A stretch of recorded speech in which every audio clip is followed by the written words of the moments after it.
Hello friends, कैसे हैं आप सभी। अपना भारत अपनी विरासत में आपका बहुत बहुत स्वागत है। दोस्तों आज हम आपको एक बहुत ही महत्वपूर्ण धार्मिक स्थल पर लेकर चल रहे हैं। तो दोस्तों आज हम आपको 12 ज्योतिर्लिंगों में से एक घुश्मेश्वर ज्योतिर्लिंग के दर्शन कराने चल रहे हैं। जी हाँ दोस्तों, राजस्थान के सवाई माधोपुर जिले में स्थित सिवाड़ नामक स्थान पर स्थित शिवालय को 12 ज्योतिर्लिंगों में से एक श्री घुश्मेश्वर 12 ज्योतिर्लिंग माना जाता है। शिव महापुराण के कोटि रुद्र संहिता के अनुसार अध्याय 32-33 के अनुसार घुश्मेश्वर ज्योतिर्लिंग शिवालय में स्थित है।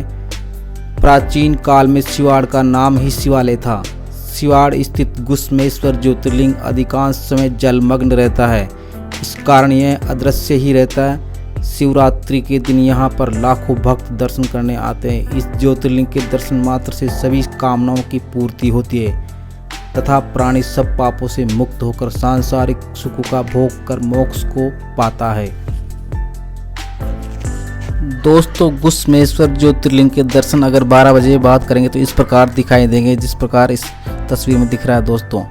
और अगर अपन 12 बजे से पूर्व दर्शन करने जाते हैं तो जलमग्न रहने के कारण ज्योतिर्लिंग के दर्शन पूरी तरह नहीं हो पाते हैं, इसलिए दोपहर बाद अच्छे से शिवलिंग के दर्शन हो जाते हैं। दोस्तों घुश्मेश्वर ज्योतिर्लिंग के पीछे बहुत ही भव्य गार्डन बना हुआ है, जिसमें सभी देवी देवताओं की स्टेचू लगी हुई है और सफ़ेद ध्वल पत्थर से ये पहाड़ बना हुआ है। आप इस धार्मिक स्थल के मनोरम दृश्यों को अपने कैमरे में कैद कर सकते हैं और यहाँ की यादें ले जा सकते हैं। जी हाँ दोस्तों, बहुत ही भव्य और सुंदर दृश्य है। दोस्तों अब हम घुश्मेश्वर ज्योतिर्लिंग के प्रकट होने की कहानी सुनते हैं। श्वेत ध्वल पाषाण देवगिरी पर्वत के पास सुधर्मा नामक धर्मपरायण भारद्वाज गोत्रीय ब्राह्मण रहते थे। उनके सुदेहा नामक पत्नी थी।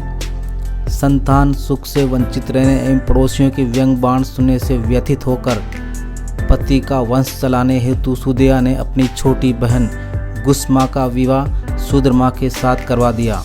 घुश्मा भगवान शंकर की अनन्य भक्त थी।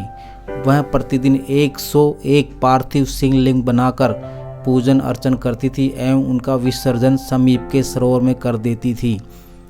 आशुतोष की कृपा से घुश्मा ने एक पुत्र रत्न को जन्म दिया तो सुदेहा के हर्ष की सीमा नहीं रही, परंतु घुश्मा के पुत्र के बड़े होने के साथ साथ उसे लगा कि सुधर्मा का उसके प्रति आकर्षण एवं प्रेम कम होता जा रहा है।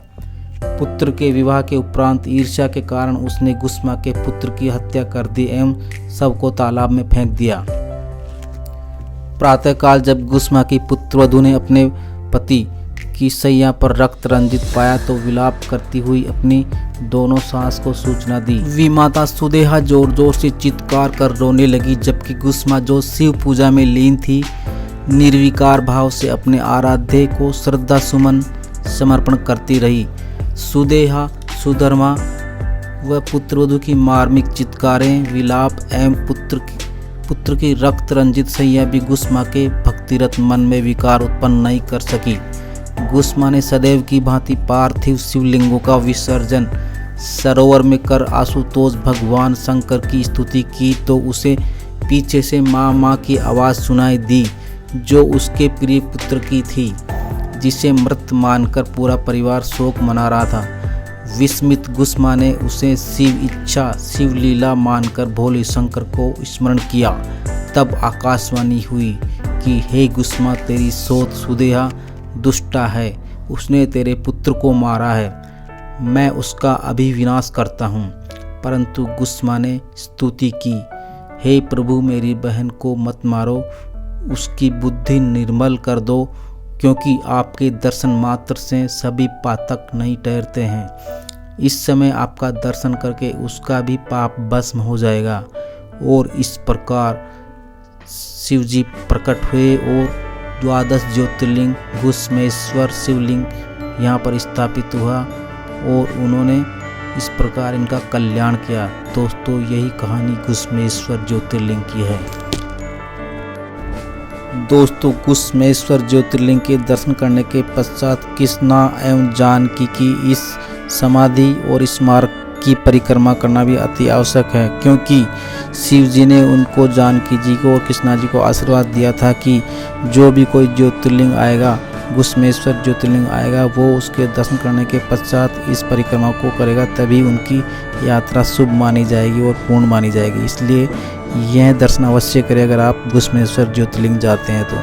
धन्यवाद।